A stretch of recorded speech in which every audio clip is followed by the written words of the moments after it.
नमस्कार दोस्तों, आप देख रहे हैं जीनियस न्यू 24। दोस्तों, भारत ने इस बार जो चाल चली है उसने सच में चीन को हिलाकर रख दिया है। चीन को अंदाजा तक नहीं था कि भारत इतने बड़े फैसले पर दस्तखत कर देगा और जब तक उसे खबर मिली तब तक भारत अपना पूरा काम कर चुका था। यह फैसला सीधे साउथ चाइना सी की स्थिति बदल देने वाला है, क्योंकि इससे चीन की दादागिरी पर सीधा असर पड़ेगा और उसकी वन चाइना पॉलिसी को भी बड़ा झटका लगने वाला है।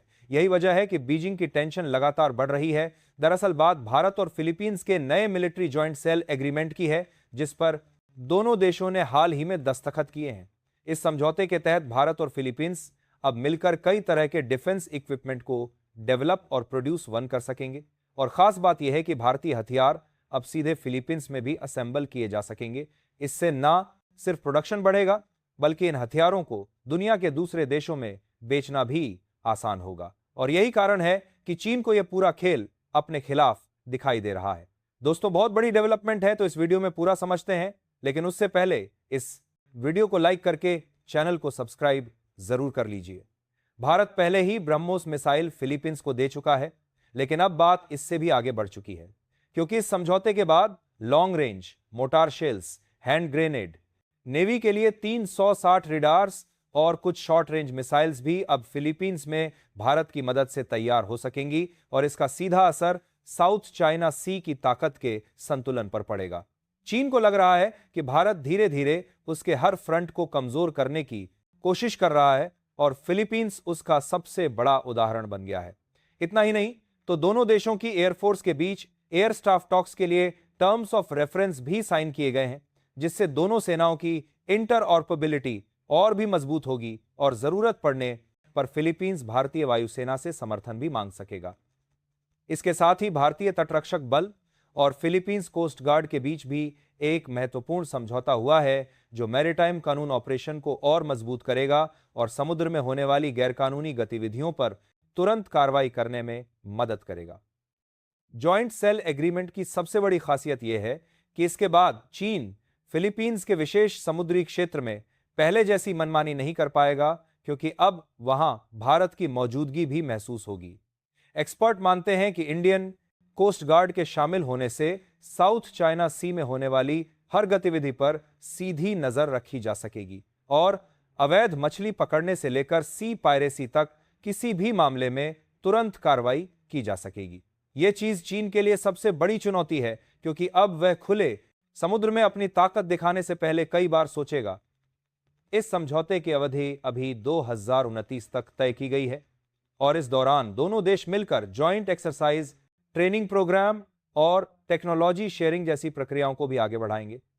इससे फिलीपींस की सैन्य क्षमता में बड़ी तेजी आएगी और भारत की डिफेंस इंडस्ट्री को भी एक नया बाजार मिलेगा। ब्रह्मोस के बाद अगर फिलीपींस भारत से और भी हथियार खरीदता है तो भारत का डिफेंस एक्सपोर्ट कुछ ही सालों में कई गुना बढ़ सकता है और इसका सीधा फायदा भारतीय अर्थव्यवस्था को मिलेगा। इसी मिलिट्री पैक के तहत भारत फिलीपींस को काउंटर टेररिज्म और ह्यूमैनिटेरियन असिस्टेंस में भी मदद करेगा, जिससे दोनों देशों के रिश्ते और मजबूत होंगे। इस साझेदारी का मकसद केवल सुरक्षा बढ़ाना नहीं, बल्कि इंडो पैसिफिक क्षेत्र में फ्री एंड ओपन नेविगेशन की व्यवस्था को सुरक्षित करना भी है, जो आने वाले समय में दुनिया की अर्थव्यवस्था के लिए बेहद जरूरी माना जाता है। अगर हालात बेहतर रहते हैं तो फिलीपींस इस समझौते को आगे भी बढ़ा सकता है और भारत इसकी हर संभावना पर पहले से नजर रख रहा है।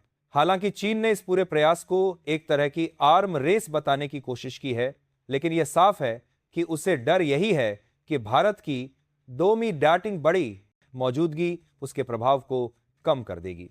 बीजिंग अच्छी तरह जानता है कि अगर भारतीय नेवी या तटरक्षक बल वहां सक्रिय हुए तो वह चाहकर भी अपनी चालें आसानी से नहीं चल पाएगा और इसी वजह से वह भारत को साउथ चाइना सी से दूर रखने की कोशिश कर रहा है।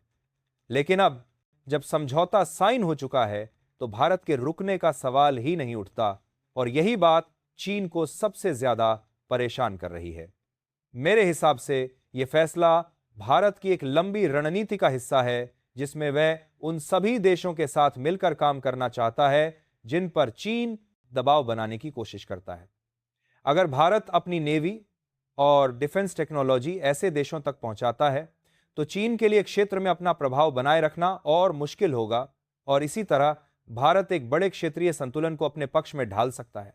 आज फिलीपींस के साथ यह साझेदारी शुरू हुई है, तो कल वियतनाम, मलेशिया और इंडोनेशिया जैसे देश भी भारत की ओर करीब आ सकते हैं।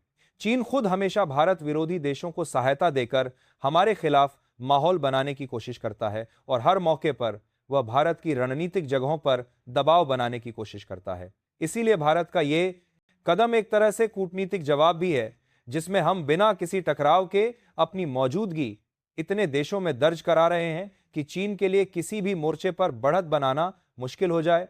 लंबे समय में यह नीति भारत को एक मजबूत समुद्री शक्ति बनाने में भी मदद करेगी। अब सवाल यह है कि क्या भारत को ऐसे और भी समझौते करने चाहिए? मेरे अनुसार बिल्कुल करने चाहिए, क्योंकि इस समय दुनिया उसी देश के साथ खड़ी होती है जिसकी रक्षा क्षमता और कूटनीतिक विश्वसनीयता सबसे ज्यादा हो, और भारत दोनों मामलों में लगातार मजबूत होता जा रहा है। आज भारत हथियार बनाता है, बेचता है, और जरूरत पड़ने पर अपने साझेदार को प्रशिक्षण और तकनीक दोनों देता है, और यही बात उसे बाकी एशियाई देशों के लिए भरोसेमंद बनाती है। भारत और फिलीपींस के इस समझौते का एक बड़ा असर यह भी होगा कि इंडो पैसिफिक क्षेत्र में चीन का समुद्री प्रभाव सीमित होने लगेगा, क्योंकि अब भारत केवल हथियार नहीं दे रहा बल्कि वहां की सुरक्षा व्यवस्था का हिस्सा भी बन रहा है।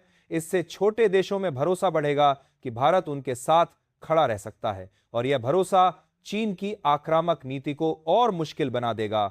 आने वाले समय में यह भरोसा भारत को कई और पार्टनर दिला सकता है। इसी बीच भारत अपनी डिफेंस मैन्युफैक्चरिंग क्षमता को भी तेजी से बढ़ा रहा है, ताकि जरूरत पड़ने पर सहयोगी देशों की मांग तुरंत पूरी की जा सके। और यही वजह है कि ब्रह्मोस जैसे हथियारों के नए वर्जन पर भी काम चल रहा है। विशेषज्ञ बताते हैं कि अगर भारत अगले कुछ वर्षों में हाइपरसोनिक मिसाइलों का परीक्षण सफल कर लेता है, तो वह दुनिया में उन चुनिंदा देशों में शामिल हो जाएगा जिन पर कई देश सुरक्षा के लिए निर्भर रहेंगे। यही क्षमता उसे बड़े सैन्य गठबंधनों का स्वाभाविक केंद्र बना सकती है। इसके अलावा कई देश यह महसूस कर रहे हैं कि चीन का दबाव बढ़ने के बाद उनकी खुद की सुरक्षा पर्याप्त नहीं है, और वे किसी विश्वसनीय साझेदार की तलाश में हैं। ऐसे माहौल में भारत की विदेश नीति और सैन्य विश्वसनीयता उन्हें एक सुरक्षित विकल्प देती है, और यही वजह है कि मलेशिया, वियतनाम और इंडोनेशिया जैसे देशों ने भी हाल के महीनों में भारत के साथ अपने संबंधों को मजबूत किया है। इन देशों को उम्मीद है कि भारत के साथ सहयोग से उनकी समुद्री सुरक्षा और तेज होगी। अंतर्राष्ट्रीय स्तर पर भी इस साझेदारी को सकारात्मक नजरिए से देखा जा रहा है, क्योंकि अमेरिका, जापान और ऑस्ट्रेलिया जैसे देश इंडो पैसिफिक को स्थिर और सुरक्षित रखना चाहते हैं, और भारत उनकी रणनीति का एक महत्वपूर्ण हिस्सा है। चीन की बढ़ती गतिविधियों को देखते हुए इन देशों का समर्थन भारत और फिलीपींस दोनों को और मजबूत करेगा, और आने वाले वर्षों में भारत की भूमिका इस पूरे क्षेत्र में निर्णायक मानी जाएगी।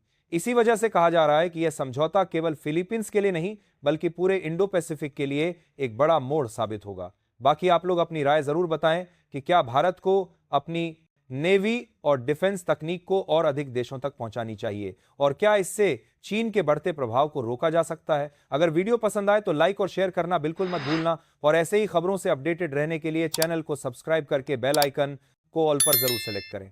धन्यवाद।